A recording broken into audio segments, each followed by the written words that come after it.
여러분 2교시에서는 이어서 그 섹션 5를 좀 볼게요.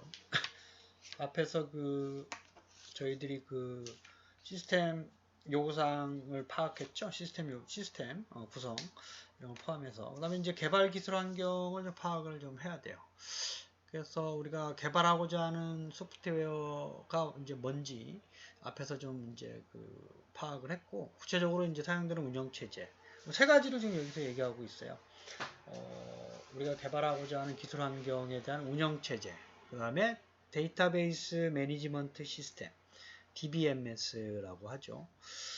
그 다음에 미들웨어. 미들웨어라는 게 미들이 중간 뭐 이런 얘기잖아요. 그래서 운영체제와 응용 프로그램 사이에서 동작을 하는 소프트웨어의 집합인데,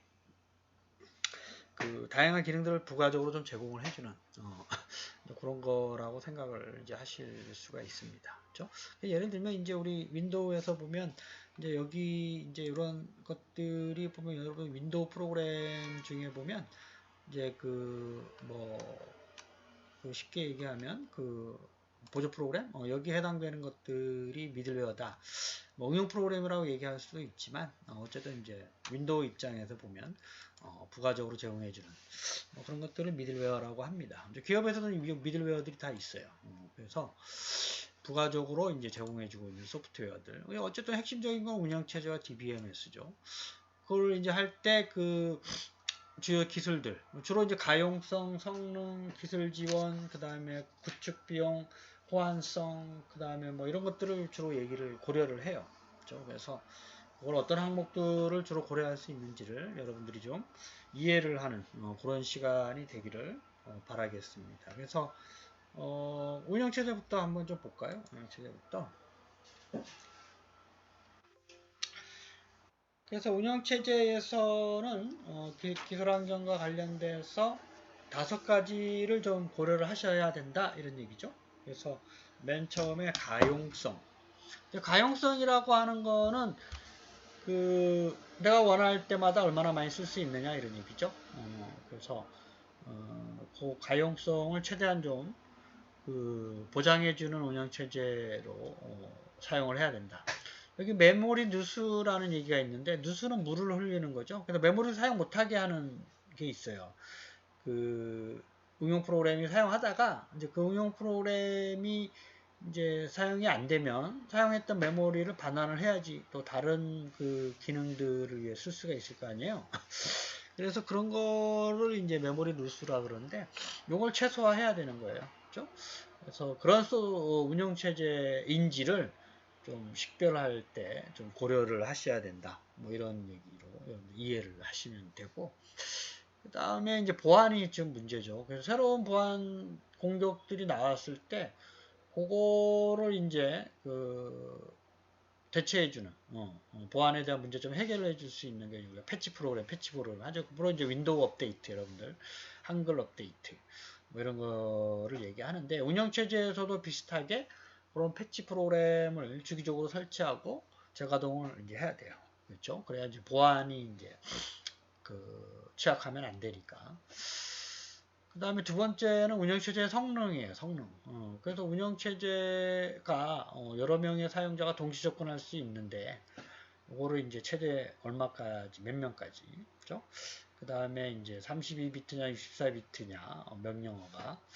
그거를 또 좀 식별을 좀 이제 해야 되고, 그 다음에 이제 사용자들이 대규모나 대용량 파일 작업을 요청을 할 수가 있어요.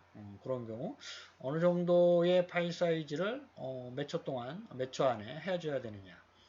이제 그런 것들에 대해서 좀 이제 정의를 사전에 좀 하셔야 된다. 뭐 이런 얘기죠. 세 번째는 이제 기술 지원이에요. 운영체제를 어느 회사든지 본인이 개발해서 쓰는 데는 없었죠.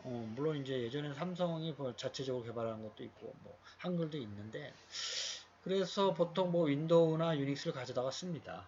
그래서 그거를 이제 여러분들이 반드시 좀 생각을 해서 그래서 성능에 대해서 이제 또 이제 생각하고 기술 지원에 대해서 그래서 여러 사용자들 간의 정보 공유를 어떻게 할 거냐. 그죠? 저장업체들에게 안정적으로 기술을 지원할 수 있느냐. 그죠? 그 다음에 오픈소스인지 아니냐.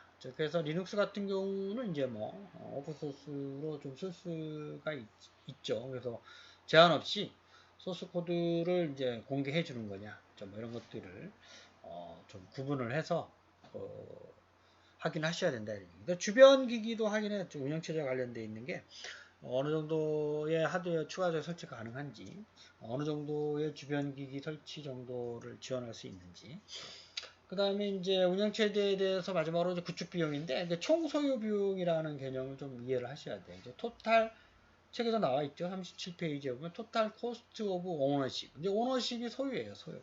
그래서 우리가 운영체제에서 제공해주는 모든 자산이 있어요. 그걸 다 그 계약 조건을 이제 맺죠. 한국 마이크로소프트 지사에서 윈도우, 그다음에 한국 선, 뭐 그래서 유닉스 다 이제 그 문서상으로 그 어느 정도의 기술 지원, 유지보수 어떻게 해주느냐. 만약에 이제 그 운영체제 문제로 발생한 손실은 또 어떻게 되느냐. 그렇죠? 이런 것들에 대해서 그 우리가 부담해야 되는 비용을 유지관리 비용, 라이선스 비용, 하드웨어 비용, 뭐 추가적인 또 비용, 뭐 이런 것들을 다 산정을 해놔야 돼요. 그래야지 이제 그게 이제 프로젝트에 관련돼 있는 비용 산정에 요 TCO라는 게 반영이 돼야 되기 때문에 그거를 반드시 그 생각을 해서 운영체제를 어떤 걸 써야 될지를 판단할 때 중요한 항목으로 생각을 하셔야 된다. 이렇게 이해를 하시면 되겠습니다. 두 번째 걸 볼까요? 두 번째 거를 보면 그 데이터베이스 매니지먼트 시스템이죠. 그래서 그 여러분들이 데이터베이스와 데이터베이스 매니지먼트 시스템은 조금 좀 이제 그 구분을 해서 이제 이해를 하셔야 되는데, 뭐 순수하게 자료를 저장하는 게 데이터베이스고, 그거를 실제적으로 활용하는 것까지 연결시켜주는 게 이제 매니지먼트 시스템이에요. 그죠? 그게 대표적으로 우리가 알고 있는 오라클, 뭐 IBM의 뭐 DB2, 뭐 SQL 서버, 마이크로소프트사, 그 다음에 이제 뭐 범용 그 오픈되어 있는 MySQL. 그래도 많아요. 여기는 또 그 빅데이터 분석에서 뭐 몽고DB, 레디스, 뭐 SQLite, 그다음에 하드, 뭐 이런 거 다양한 것들이 많이 있습니다. 그래서 이제 그런 것들이 이제 DBMS가 이제 그 사용자와 데이터베이스 사이에서 사용자가 요구를 해요. 정보 검색을 보통 많이 하죠. 갱신, 삭제, 조회 이런 거에 대한 정보를 만들어주고 이거를 이제 통째로 관리해주고 있는 이런 것들을 이제 다 DBMS다. 뭐 이렇게 여러분들이 생각을 할 수가 있어요. 그래서 어떠한 DBMS를 사용을 할 것이고 그 다음에 우리가 사용하고 있는 웹 프로그래밍 언어랑 어느 정도 잘 이제 맞아서 호환이 되고 뭐 이런 것들을 생각을 해야 되기 때문에 그 DBMS를 식별할 때 그 여기서 지금 5가지를 얘기하고 있죠. 아까 운영체제랑 비슷하게 가용하냐, 성능은 어느 정도냐, 기술 지원은 잘해주느냐, 상호 호환성이 있느냐, 구축 비용은 어느 정도 드느냐. 동일하게 이제 그 따져봐야 돼요. 우리가 새로운 DBMS를 구축하든지 기존의 DBMS를 이제 업그레이드 하든지 간에 그래서 그 가용성은 그 장애 발생에 대해서 결함이 발생했을 때 그 DBMS가 보안에 강해야 된다는 거 여러분도 알고 있죠. 여러분들이 이제 성적이 저장되어 있는 게 DBMS를 쓰고 있어요. 우리 학교에서. 그래서 오라클이다 그러면 선에서 제공해 준 거예요. 그게 보안에 약하면 아주 심각한 문제가 발생할 수 있죠. 여러분들 개인정보 다 지금 저장되어 있기 때문에 DBMS의 이 보안은 아무리 강조해도 지나치지가 않아요. 그 다음에 이제 그 백업을 항상 하죠. 주기적으로 저희 학교도. 그래서 또 이중화를 또 지원을 해야 되고 그 다음에 이제 뭐 백업하기 위한 복제를 지원해야 되고 그 다음에 이제 에러가 발생했을 때 복구 이런 것도 지원할 수 있느냐를 좀 따져봐야 된다. 그렇게 생각을 할 수가 있겠죠. 그 다음에 이제 성능은 이제 우리가 그 트랜잭션이라는 말을 많이 해요. 그러니까 어떤 사람이 데이터베이스에 접속해서 뭐 운행 업무를 하나의 트랜잭션이라고 볼 수가 있죠. 그래서 아니면 여러분들이 와서 성적 조회를 증명서를 출력한다. 그럼 원 트랜잭션. 그렇죠? 그 다음에 그런 것들이 뭐 하루에 뭐 100명의 그 성적표를 수락할 수 있게 해줘야 된다. 동시에. 뭐 이런 것들을 이제 얘기할 수가 있는 거예요. 그 다음에 튜닝이라는 말을 데이터베이스에서 상당히 좀 많이 써요. 데이터베이스 성능을 증가시키기 위해서 그 주기적으로 데이터베이스의 하드웨어나 소프트웨어적인 구성 자체를 그 지원을 좀 해줘야 됩니다. 주기적으로. 안 그렇게 되면 DB에 따라서 전체적으로 학생들이 조회할 수 있는 후에 이제 시간이 오래 걸리면 안 되잖아요. 그죠? 그래서 서비스 차원에서 그걸 이제 우리가 질이 최적화. 여러분들이 그 조회하는 걸 다 질이라 그래요. 쿼리. 그래서 이제 우리가 데이터베이스 언어로 스트럭처드 쿼리 랭귀지라고 하는 거예요. 쿼리. 물어본다. 그래서 그거를 이제 비용 기반 질이 최적화라 그래서 책에서도 좀 나오고 있죠. 시간을 적게, 그 다음에 자원 사용량을 최소화. 이게 이제 두 가지가 좀 이제 안 맞을 수가 있는데, 그래서 어쨌든 이제 자원을 적게 쓰면서 빠른 시간 안에 해줄 수 있는 그러한 것들이 어느 정도 되는지를 항상 DBMS 설계할 때 좀 이제 따져봐야 된다 이런 얘기죠. 그렇죠? 그다음에 세 번째는 기술 지원이에요. 그래도 마찬가지로 안정적으로 좀 지원해 주느냐? 여러분들이 이제 개발하는 시스템은 어쨌든 이제 뭐 누구 업체한테 맡겨서 다 총괄적으로 지원할 수 있도록 설치할 수 있도록 하긴 하지만 DBMS로 구체적으로 이거 써달라 저거 써달라 이제 요구를 할 수도 있죠. 그런 경우 그런 것들을 좀 따져봐야 되고, 그다음에 호환성이 또 있어요. JDBC는 아시다시피 자바 언어가 데이터베이스에 접속할 수 있게끔 해주는 거고, 우리 ODBC는 이제 그 뭐 마이크로소프트사에서 만드는 대표적인 표준 인터페이스를 이제 얘기하는 건데, 그 MS 액세스를 이제 접속하기 위해서 사용해요. ODBC라는 소프트웨어를. 그래서 이제 이런 것들도 잘 제공해 주느냐? 그래서 이제 따져봐야 되고, 마지막으로 이제 비용, 아까 운영체제에서와 똑같이 그 라이선스라든지 이제 메인테넌스 하는 거, 총 소유 비용 같은 걸 좀 따져봐야 된다. 뭐 여러분들이 이제 그렇게 좀 이해를 하시면 되겠습니다. 그 다음에 와스 있죠, 와스?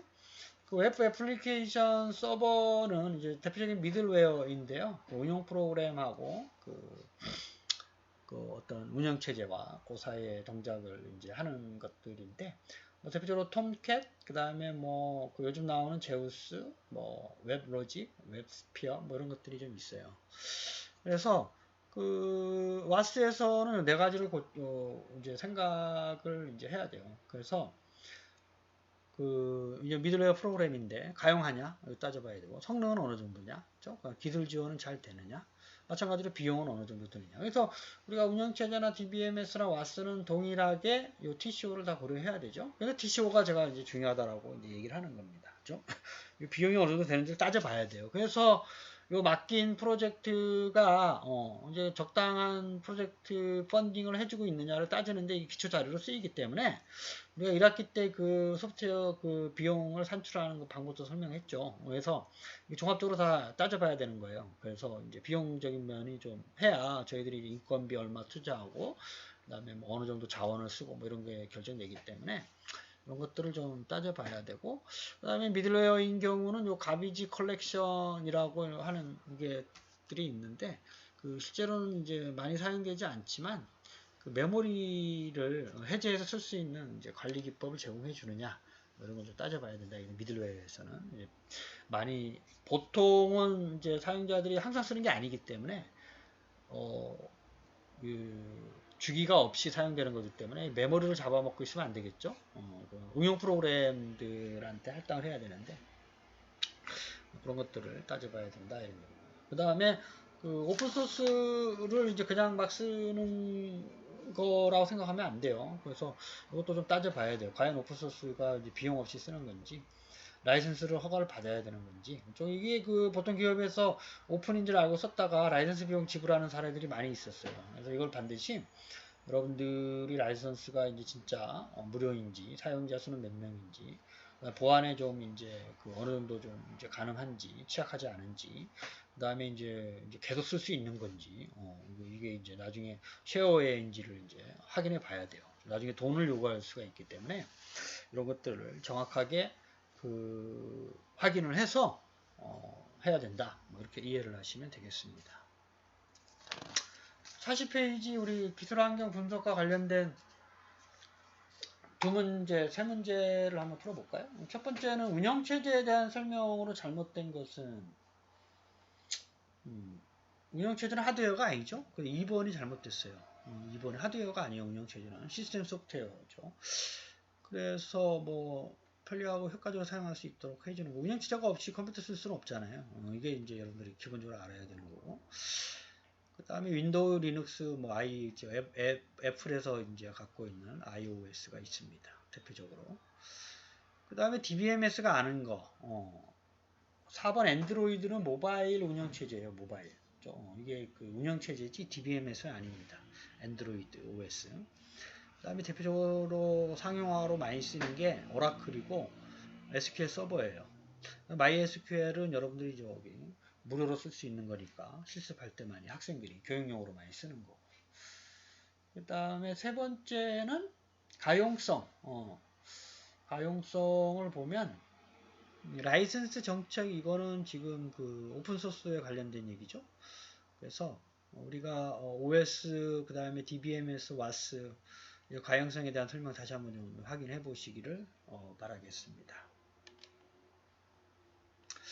그 다음에 요구사항 정의의 요거를 이제 2교시죠. 여기 설명하고 3교시 때 꼭 이어서 한번 설명을 해 드릴게요. 자, 이제 구체적으로 이제 사람이나 시스템 요구사항을 이제 따져봐야 돼요. 이제 앞에서 어떠한 일들을 해야 되고 기술 환경을 이제 분석이 끝났으면 세부적으로 요구사항을 어떻게 하느냐. 그래서 이제 요구사항이라 함은 requirement인데 어떤 문제를 해결하기 위해서 우리가 소프트웨어를 쓰잖아요. 그래서 다양한 서비스들이 있는데 이거에 대한 어떤 서비스를 설명하고 그 다음에 얘를 운영하는 데 필요한 제약 조건을 나타내는 게 요구사항이에요. 그래서 여기 대표적으로 지금 이제 그 기능, 비기능, 사용자, 시스템 그래서 네 가지를 얘기하고 있죠. 그래서 이걸 하는 예니까 한번 참고하시면 돼요. 이 정도는 반드시 해야 돼요. 이 책에서는 정리를 잘 해놨는데 기능적으로 뭘 요구하냐 이거야. 시스템 해야 될 일이 뭐니? 어떤 기능을 해야 되니? 뭐 이런 거 있죠. 입력이 뭐니? 출력이 뭐니? 반드시 해야 되는 게 뭐니? 사용자가 뭘 원하니? 이런 것들이 있죠. 조금 좀 스토리텔링 같은 얘기긴 하지만 이런 것들을 좀 정의해야 되고 기능적이 아닌 거 있죠. 우리가 앞에서 살펴봤었던 시스템 장비, 인터페이스, 네트워크, 데이터 요구, 보안, 뭐 품질 많죠. 제약사항, 프로젝트, 관리 지원 이걸 여러분들이 뭐 애울 필요는 없지만 이런 일들을 나중에 여러분들이 소프트웨어 설계할 때 사용자 요구사항을 정의할 때 이렇게 기능이냐 비기능이냐 구분해서 정리를 하시면 좋을 겁니다. 그 다음에 사용자. 이거 이제 기능 요구사항에서는 이제 사용자가 고객이에요, 고객. 근데 여기서는 일반 사용자를 얘기하는 거죠. 그러니까 운영이다 그러면 직원. 이거 이제 기능 요구사항. 그 다음에 그 사용자는 실제적으로 고객들. 이렇게 이해를 하실 수가 있어요. 그죠? 그건 좀 다르죠. 시스템 사용자하는 사람하고 실제 서비스를 사용하는 사람하고 달라요. 구분해서 정리를 해야 돼요. 그죠? 그래서 이제 앞전에 살펴봤었던 게 이제 시스템 요구 사항이죠. 그죠? 그래서 이제 뭐 OS, DBMS, WAS 대표적으로 그에 대한 요구 사항을 정리를 이제 여러분들이 이제 하셔야 됩니다. 그래서 지금 좀 1장에서는 그 다음에 이제 요구사항 개발 프로세스까지 설명을 이제 해야 되겠군요. 요구사항 개발 프로세스는 이제 리콰이어먼트 엔지니어링이라는 말이 상당히 예전부터 나왔어요. 이게 지금 마케팅이나 경영에서 처음 나온 얘기인데 그 고객이 요구사항 있잖아요. 그쵸? 뭐 예를 들어서 이제 뭐 짜장면 짜파게티가 아니라 짜파구리를 요청하는 요구사항 어떻게 분석할 것이냐 거기 어떤 경영 쪽에서 많이 나왔어요. 그렇죠?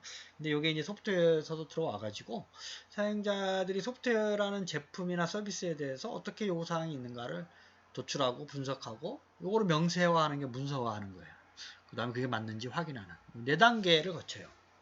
그래서 이것도 마찬가지로 소프트웨어도 제품이나 서비스라고 보면 우리가 짜파구리라는 제품하고 똑같이 생각할 수가 있는 거예요. 그렇죠? 요구사항이 도출이 됐네. 좀 분석을 해볼까? 그 다음에 어떻게 만들지? 짜파구리를. 그 다음에 과연 이게 맞는가? 좀 확인하는. 뭐 이렇게 이제 거치는 거를 여러분 동일하게 생각하시면 돼요. 이제 소프트웨어에서도 마찬가지로 이제 개발 요구에 대한 요구사항을 체계적으로 도출하고 분석하고 명세하고 다음에 이제 이걸 만든 걸 명세서라 그래요. 그 다음에 이를 최종적으로 확인하고 검증하고 이런 단계를 거쳐야지만 구체적으로 우리가 원하는 요구사항을 정확하게 파악할 수가 있을 것이다. 이렇게 여러분들이 이해를 하시고 좀 접근할 수 있는 그러한 것들을 좀 이해하고 그래서 하나의 예제 44페이지 명세서가 있어요. 요거는 이제 책에서도 지금 예제로 들어놓은 건데 이걸 참고하셔서 나중에 그 요구사항 명세서를 작성하시면 돼요. 그죠? 그래서 시스템 기능, 데이터 요구사항, 외부 인터페이스, 그 다음에 뭐 품질, 데이터 품질, 그 다음에 뭐 그 좀 대내외적으로 부탁 그 현실적으로 요거에 대해서 관련되어 있는 거 분석하는 거, 뭐 기타 요구사항 뭐이 정도로 해서 분석을 해서 명세서를 작성하는 걸 보여주고 있습니다. 여러분 이제 2교시 수업을 마치겠습니다. 감사합니다.